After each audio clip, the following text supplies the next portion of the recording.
예, 시장의 중심 잡아보겠습니다. 루크투자연구소 임순재 대표 나오셨습니다. 안녕하세요. 네, 안녕하십니까? 네, 먼저 오늘 장 키워드부터 화면으로 열어보겠습니다.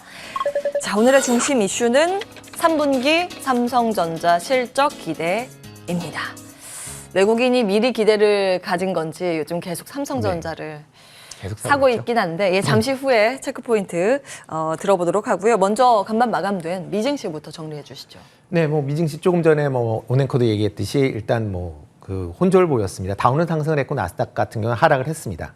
가장 큰 이유가 이제 국채금리 상승 문제가 가장 크지 않았나라고 생각이 들고요.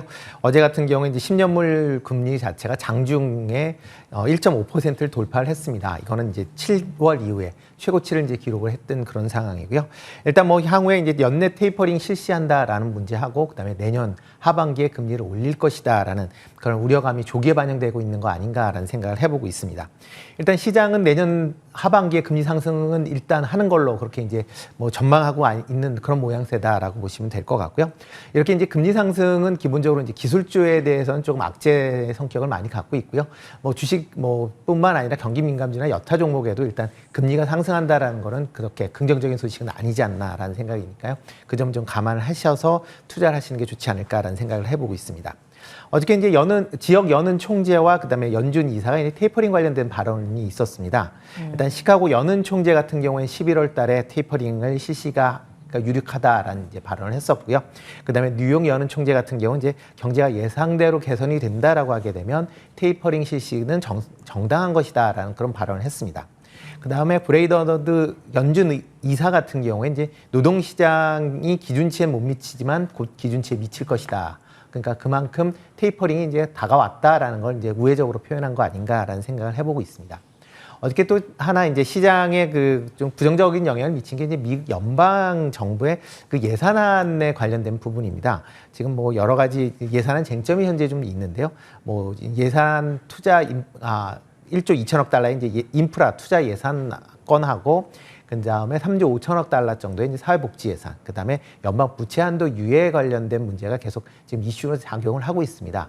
일단 9월 말까지 일단 미국의 이제 예산안 처리 기간인데요. 그 처리 기간을 일단은 넘길 걸로 그렇게 보여지고는 있는데 과연 어떤 식으로 될지 또 그리고 얼마만큼 이제 시간을 끌는지에 따라서 주가도 그렇게 긍정적이지는 않게 이제 영향을 미칠 걸로 보여지기 때문에요. 그런 점도 좀 감안해서 좀 보실 필요는 있지 않을까 싶습니다. 예. 이제 셧다운에 대한 우려가 다음 넘길 고비인데 늘 반복되는데 그 부채 한도 상한 기한 마지막 날 그 근처에 이제 합의를 극적으로 하거나 좀 하루 이틀 지나서 하거나 이게 반복되지 않습니까? 이제 그렇죠. 그렇게 되는데 그 이유 중에 하나가 이제 양당이 서로 이제 서로 책임을 떠넘기는 그런 역할이다라고 보시면 될 것 같습니다. 그러니까 연장을 하게 되면 어느 누군가가 책임을 져야 되는데 누가 더 책임을 더 많이 질 것이냐 때문에 이제 핑퐁 게임 하는 거 아닌가라는 생각을 해봅니다. 예. 네. 이 부분도 좀 지속적으로 저희가 체크를 해볼 거고요. 미국 상황 체크를 해 주셨습니다. 국내 한번 볼까요? 국내는 어떤 부분에 주목하세요? 네, 국내 같은 경우 전일 개인 같은 경우 이제 순매도를 했고요. 기관 외국인 이제 순매수하는 이제 그런 모습을 좀 보였습니다. 외국인 한 3,400억 정도 순매수를 했습니다. 지금 8일 연속 지금 순매수를 하고 있고요. 규모로는 한 1조 8천억 정도 지금 순매수를 하는 그런 모습을 보였습니다. 그러니까 8월까지는 매도를 했다가 이제 9월에 다시 이제 순매수하는 그런 모습이고요. 기관 같은 경우는 이제 83억 순매수를 했는데 일단 6일 만에 순매수로 전환을 했다라고 보시면 될 것 같고요. 연기금 그래도 이틀 연속 지금 순매도를 그렇게 보이고 있습니다. 개인 같은 경우도 3,400억 하루 만에 순매도 전환을 했고요. 코스닥 같은 경우에 개인 외국인이 순매수, 기관이 순매도를 하는 그런 모습을 좀 보였습니다. 기관 같은 경우에 이제 1,500억을 순매도를 했는데요. 지금 이틀 연속, 3일 전에 한번 순매수로 전환했다가 다시 이틀 연속 지금 매도를 하는 그런 모습을 좀 보이고 있습니다. 그래서 이틀 동안 2,600억 정도의 지금 순매도를 하는 그런 모습을 좀 보였습니다. 일단 개인 같은 경우도 지금 한 1,200억 정도 전일 이제 순매수를 하는 그런 모습을 좀 보였고요. 일단 업종별로 본다라고 하게 되면 어저께 그 원자재 가격 상승 관련돼서 이제 비금속 관련 쪽이 좀 강한 그런 모습들을 보였고요. 그다음에 통신, 화학주가 좀 좋은 그런 모습들을 보였습니다. 대신 의료정밀이나 이제 철강 관련 쪽이 좀 약세를 보이는 그런 모습이었습니다. 종목으로 본다라고 하게 되면 이제 거래소에서 이제 외국인 기관 동시에 순매수한 종목은 대한항공, LG화학, 그래프톤, SOL, 삼성전기. 어차피 최근 이제 이슈 실적이 이제 개선될 것이다라는 거와 또 최근에 이제 이슈몰이를 하고 있는 종목이 이제 상승세를 좀 보였다라고 보시면 될 것 같고요. 코스닥 같은 경우는 HLB, 그다음에 삼강 M&T, HLB 생명과학, 원익 P&E, 삼신 EDP 이런 종목들이 순매수하는 그런 모습을 좀 보였습니다. 일단 뭐 고객 예탁금 자체가 지금 전일 같은 경우 조금 이제 다시 좀 줄어들었습니다. 그래서 67조 8천억 수준으로 조금 줄어들었고요. 뭐 최근 들어 이제 늘지는 않고 계속 60조대 후반대에서 지금 머물러 있는 그런 상황이다라고 보시면 될 것 같습니다. 이렇게 이제 신용 관련돼서 어저께 이제 그 정부 그 금감원에서 잠깐 이제 얘기가 있었습니다. 특히 이제 증권사의 신용 공여 한도 관리가 지금 에 관련된 이제 사항들이 좀 주문이 있었습니다. 증권사의 이제 신용 거래가 지금 25조 5천억대를 계속 유지를 하면서 일단 금융 소비자 관련돼서 소비자 경보를 지금 경보에서 주의를 발령하는 그런 모습들을 좀 보였습니다. 그만큼 이제 신용이 그만 많이 늘었다라고 보시면 될 것 같고요. 8월에 이제 일평균 반대 매매 관련돼서 이제 84억 8천만 원, 84억 8천만 원 정도로 사상 최대 규모를 기록을 했습니다. 그만큼 신용에 대한 위험도가 이제 커졌다라고 보여지니까 그런 부분은 조금 유의하시는 게 어떨까라는 생각이 들고 있고요. 전일 이제 원달러 환율이 계속 좀 1,170원대 중반에서 계속 좀 머물러 있습니다. 일단 장중에 1,179원까지 올랐다가 외국인의 순매수가 유입이 되면서 조금 하락을 보였는데요. 아직까지는 환율이 좀 불안하니까 환율 관련된 부분도 조금 지켜보실 필요는 있지 않을까라는 생각이 들고 있습니다. 일단 헝다 관련된 이슈는 뭐 있다라고는 하지만 그렇게 아직까지는 뭐 직접적으로 와닿는 거는 아닌 걸로 보여지고요. 일단 23일 날 달러 채권에 대해서 이자 지급이 불발됐다라는 부분 하고요. 그다음에 내일이죠. 29일 날 달러 채권에 이자 지급이 불가할 거다라는 그런 전망이 나오면서 그런 얘기가 좀 다시 좀 나오고 있으니까 그런 점 좀 유념해 주시면 좋을 것 같고요. 뭐 오늘 전일 같은 경우는 경협주가 비교적 좀 강한 그런 모습을 보였었는데요. 뭐 오늘 새벽에 북한의 이제 미사일 발사 때문에 과연 이제 연속성이 있겠느냐라는 부분을 조금 더 살펴보실 필요는 있지 않을까 싶습니다. 네. 일단 뭐 업종별로 본다라고 하게 되면 이제 드라마 관련돼서 OTT 그러니까 넷플릭스의 오징어 게임 관련돼서 드라마 제작 관련사들이 이제 비교적 전일 강세를 보였다라고 보시면 될 것 같고요. 일단 뭐 OTT 관련돼서 뭐 영상 콘텐츠 제작 업체들은 뭐 아직까지는 좀 더 뭐 상승 여력은 있지 않을까. 그동안 좀 많이 좀 쉬었거든요. 그런 걸 감안한다라고 하게 되면 추가적인 상승 여력은 있지만 단기간에 상승했었다라는 부분도 조금 감안해서 투자를 하시는 게 어떨까 싶습니다. 예, 대북 테마주는 좀 보수적인 관점 필요할 수도 있고 네. 컨텐츠는 단기 쉬었다가 다시 갈 가능성에 조금 더 주목을 하셨습니다. 자, 그렇다면 오늘 우리 시장 전반적으로 어떤 투자 전략이 필요할까요?